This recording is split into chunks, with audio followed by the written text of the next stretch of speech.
ગરમીને લઈને ઘાતક આગાહી. હવામાન નિષ્ણાંત અંબાલાલ પટેલ દ્વારા ગરમીને લઈને ઘાતક આગાહી કરવામાં આવી છે. રાજ્યના 9 શહેરમાં તાપમાનનો પારો 43 ડિગ્રીને પાર પહોંચ્યો છે. રાજ્યમાં અગનગોળા વરસાવતી ગરમીથી લોકો તોબા પોકારી ઉઠ્યા છે. મધ્ય અને ઉત્તર ગુજરાતમાં તાપમાન ઉચકાશે. 42 થી 44 ડિગ્રી સુધી તાપમાન પહોંચે તેવું અનુમાન કરવામાં આવ્યું છે. પશ્ચિમી અને ઉત્તર પશ્ચિમી ગરમ પવનોને કારણે રાજ્યમાં ગરમીનું જોર વધ્યું છે.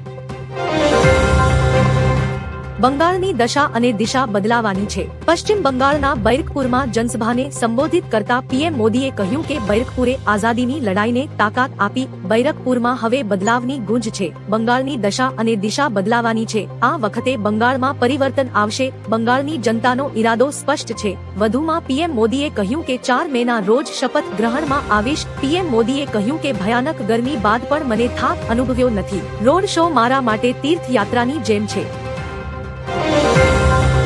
રસોઈ ગેસના નવા કનેક્શન પર પ્રતિબંધ. ભારત સરકારે દેશમાં નવા એલપીજી કનેક્શનની બુકિંગ પર રોક લગાવી દીધી છે. પેટ્રોલિયમ મંત્રાલયે એલપીજી કંપનીઓએ આદેશ આપ્યો છે કે તમામ ધ્યાન હાલમાં વપરાશકર્તાઓની માંગ પૂરી કરવા પર હોવું જોઈએ, જે માટે ઓછામાં ઓછા 1 મહિના સુધી કોઈ પણ વ્યક્તિને નવું કનેક્શન આપવામાં આવશે નહીં. વધુમાં 2 ગેસ રિફિલ બુકિંગ વચ્ચે શહેરી વિસ્તારમાં 25 અને ગ્રામીણ વિસ્તારમાં 45 દિવસના અંતરવાળો નિયમ હવે હંમેશા માટે લાગુ રહેશે.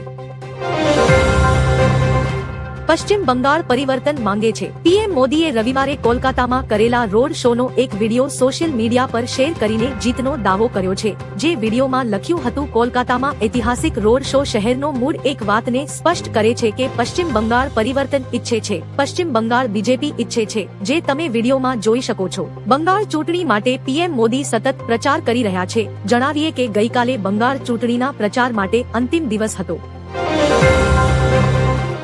આજે રાજ્યમાં ગરમીનું યલો એલર્ટ. હવામાન વિભાગે ગરમીને લઈને ઘાતક આગાહી કરી છે. આજે સમગ્ર ગુજરાત રાજ્યમાં ગરમીનું યલો એલર્ટ આપવામાં આવ્યું છે. ગુજરાતના 9 શહેરમાં તાપમાનનો પારો 43 ડિગ્રીને પાર પહોંચ્યો છે. અસહ્ય ગરમીથી જનજીવન પ્રભાવિત થયું છે. તાપમાનનો પારો 45 ડિગ્રીને પાર પહોંચતા અગનગોળા વરસાવતી ગરમીથી લોકો તોબા પોકારી ઉઠ્યા છે. હવામાન વિભાગે સમગ્ર ગુજરાતમાં ગરમીનું યલો એલર્ટ આપ્યું છે. રાઘવ ચડ્ઢા સહિત 7 આપ સાંસદો બીજેપીમાં વિલીન. રાજ્યસભા સચિવાલય આપના 7 સાંસદોના ભાજપમાં જોડાવાની પુષ્ટિ કરતું જાહેરનામું બહાર પાડ્યું છે. આ સાથે આ સાંસદો ભાજપમાં જોડાઈ ગયા છે. ભાજપના સાંસદોની સંખ્યા હવે 113 પર પહોંચી ગઈ છે. સાંસદ રાઘવ ચડ્ઢા, અશોક કુમાર મિત્તલ, હરભજન સિંહ, સંદીપ કુમાર પાઠક, ડોક્ટર વિક્રમજીત સિંહ સાહની, સ્વાતિ માલીવાલ અને રાજિંદર ગુપ્તા હવે ભાજપના 113 રાજ્યસભા સાંસદોમાં સામેલ છે. ટીએમસીના ગુંડાઓને માથું છુપાવવાની જગ્યા નહીં મળે. સીએમ યોગીએ પશ્ચિમ બંગાળના કટવામાં જનસભા સંબોધિત કરતા કહ્યું કે ડબલ એન્જિન સરકાર બનતા જ ટીએમસીના ગુંડાઓને માથું છુપાવવાની પણ જગ્યા નહીં મળે. બંગાળને પહેલા કોંગ્રેસ, પછી કમ્યુનિસ્ટો અને પાછલા 15 વર્ષથી ટીએમસીએ લૂંટ્યું છે. યુપીમાં જેટલા માફિયાઓને કોંગ્રેસ સપાએ પાડ્યા હતા, તેમની હડ્ડી પસરી કચડવાનું કામ બુલડોઝરને કર્યું છે. જનસભા પહેલા સીએમ એ તારકેશ્વર તારકનાથ મંદિરમાં દર્શન કર્યા હતા.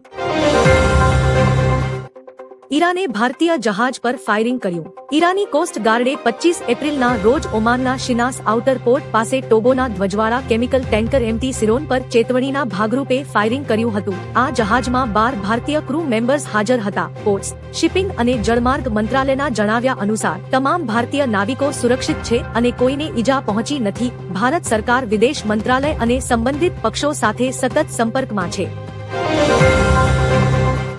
ચૈતર વસાવા અને મૃતકના પરિવારજન વચ્ચે લાફાવાળી. ઝઘડિયા જીઆઈડીસીમાં મેટ્રોપોલિટન કંપનીમાં લાગેલી આગમાં ગંભીર રીતે દાઝેલા કામદાર રાકેશ વસાવાનું સુરતની યુનિવર્સલ હોસ્પિટલમાં સારવાર દરમિયાન મોત નીપજ્યું છે.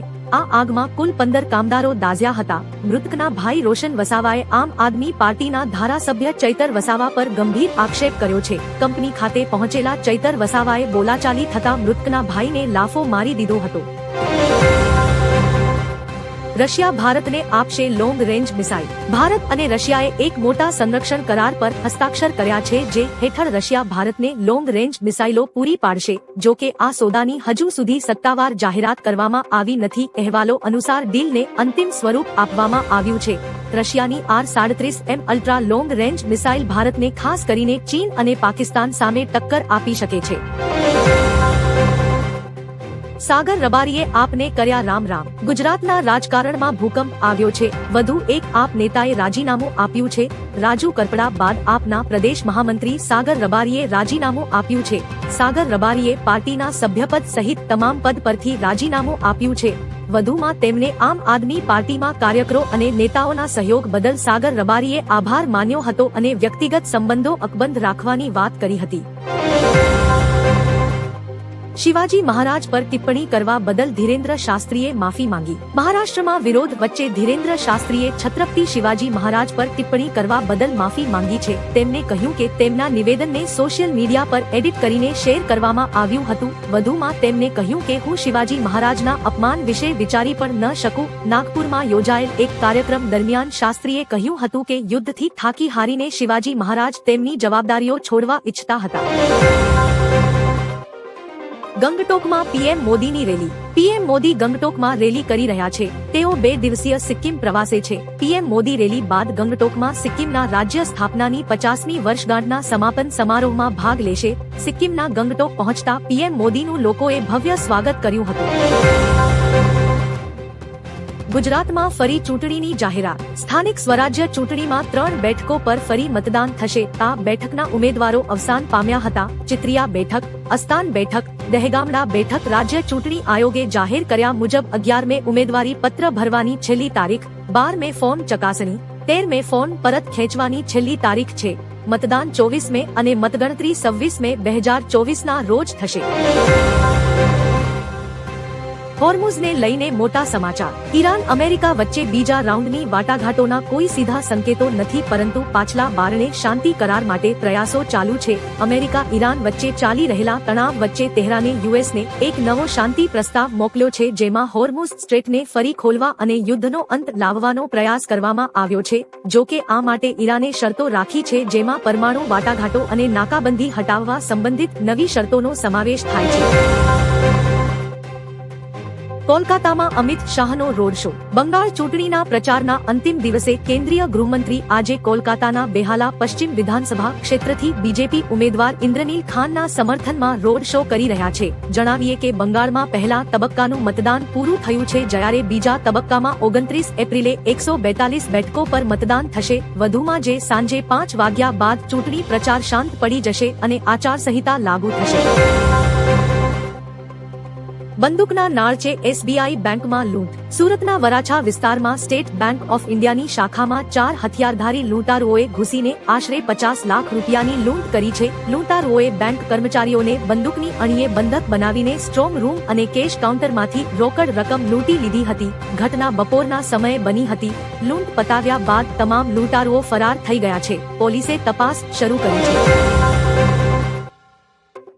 કેજરીવાલે કહ્યું, ભૂલથી પણ કમળનું બટન ન દબાવો। દિલ્હીના ભૂતપૂર્વ સીએમ અરવિંદ કેજરીવાલે પશ્ચિમ બંગાળની ચૂંટણીમાં ભાજપ પર આકરા પ્રહારો કર્યા। તેમણે લોકોને વિનંતી કરી કે ભૂલથી પણ કમળનું બટન ન દબાવો, કારણ કે તેઓ સરકારી લાભો ગુમાવી શકે છે। કેજરીવાલે આરોપ લગાવ્યો કે મતદાર યાદીમાંથી લાખો નામો દૂર કરવામાં આવ્યા છે અને ચૂંટણીને પ્રભાવિત કરવાના પ્રયાસો કરવામાં આવી રહ્યા છે। તેથી તેઓ જનતાને મમતા દીદી અને ટીએમસીના સમર્થનમાં મતદાન કરવા અપીલ કરે છે। મતદાન પૂર્ણ થયું ને ભાજપે એક્શન લીધા।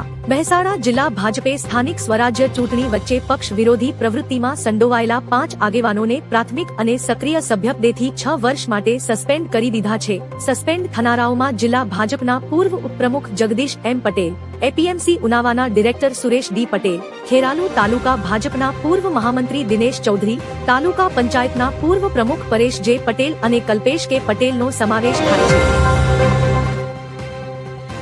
ઇટાલિયા સામે આઈપીએસ એસોસિએશન લાલઘૂમ। ગોપાલ ઇટાલિયાએ પોલીસ તંત્ર વિરુદ્ધ અપમાનજનક નિવેદન આપ્યું હતું। આના વિરોધમાં ગુજરાત આઈપીએસ એસોસિએશને રાજ્ય ચૂંટણી આયોગને આવેદનપત્ર આપ્યું છે।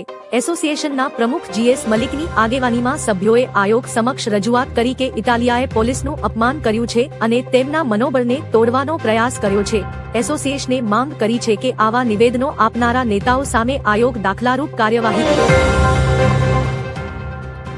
હું મારા ખિસ્સામાં ડુંગળી રાખું છું। દેશમાં પડી રહેલી ભીષણ ગરમીથી બચવા માટે કેન્દ્રીય મંત્રી જ્યોતિરાદિત્ય સિંધિયાએ સલાહ આપી છે। એપ્રિલમાં જ મે જૂન જેવી ગરમી પડી રહી છે। તેમણે કહ્યું કે ખિસ્સામાં ડુંગળી રાખો, તમને કંઈ જ નહીં થાય। ડુંગળીની તાસીર ઠંડી હોય છે। ડુંગળી ખાવાથી શરીર ઠંડુ રહે છે। કહેવાય છે કે ખિસ્સામાં ડુંગળી રાખવાથી લૂ નથી લાગતી, પણ તેની કોઈ વૈજ્ઞાનિક પુષ્ટિ નથી। આ એક ઘરગથ્થુ ઉપાય છે જેને લોકો અજમાવે છે। પીએમ મોદીના આગમન પહેલા મોટી બબાલ। પશ્ચિમ બંગાળના 24 પરગણામાં પીએમ મોદીના આગમનના કલાકો પહેલા જ મોટી બબાલ થઈ। જગદ્દલ વિસ્તારમાં ભાજપ અને ટીએમસીના કાર્યકરો વચ્ચે અથડામણ થઈ। આ અથડામણ ભારે હિંસામાં ફેરવાઈ ગઈ। ભાજપના ધારાસભ્ય પવનસિંહના ઘર પર બોમ્બ ફેંકવામાં આવ્યા। હિંસામાં 3 લોકો ઘાયલ થયા। પીએમ મોદીની રેલીના પોસ્ટરો ફાડી નાખ્યા। હાલમાં પરિસ્થિતિ વધુ વણસી છે। આથી બંને પક્ષો વચ્ચે ઝપાઝપી અને પથ્થરમારો થયો। ઈરાનનું 8 કરોડ લીટર ઈંધણ બરબાદ। અમેરિકા ઇઝરાયેલ હુમલામાં ઈરાનની રાજધાની તેહરાનમાં ફ્યુલ સ્ટોરેજ ટેન્ક નષ્ટ થઈ ગયા હતા, જેમાં લગભગ 9 કરોડ લીટર ઈંધણ બરબાદ થઈ ગયું હતું। આ જાણકારી તેહરાનના ગવર્નર મોહમ્મદ સાદેક મોટામેદિયને આપી છે। વધુમાં તેમણે લોકોને કહ્યું કે પાણી, વીજળી, ગેસ અને ઈંધણનો ઉપયોગ સમજી વિચારીને કરજો અને વધુમાં વધુ બચત કરજો। યુદ્ધ દરમિયાન ઈંધણની ખપતમાં 50% ઘટાડો આવ્યો છે। યુએસની વધુ પડતી માંગણીઓને કારણે વાતચીત નિષ્ફળ। ઈરાનના વિદેશ મંત્રી અબ્બાસ અરાગચીએ કહ્યું છે કે અમેરિકાની વધુ પડતી માંગણીઓને કારણે પાકિસ્તાનમાં શાંતિ વાર્તા સફળ થઈ શકી નથી। તેમણે રશિયા પહોંચ્યા બાદ આ વાત કરી હતી। તેમણે જણાવ્યું કે હોર્મુઝ સ્ટ્રેટ બંધ રાખવું એ માત્ર ઈરાનનો જ નહીં પરંતુ સમગ્ર વિશ્વનો મુદ્દો છે। અરાગચીએ પડોશી દેશ ઓમાન સાથે વધુ વાતચીત કરવા માટે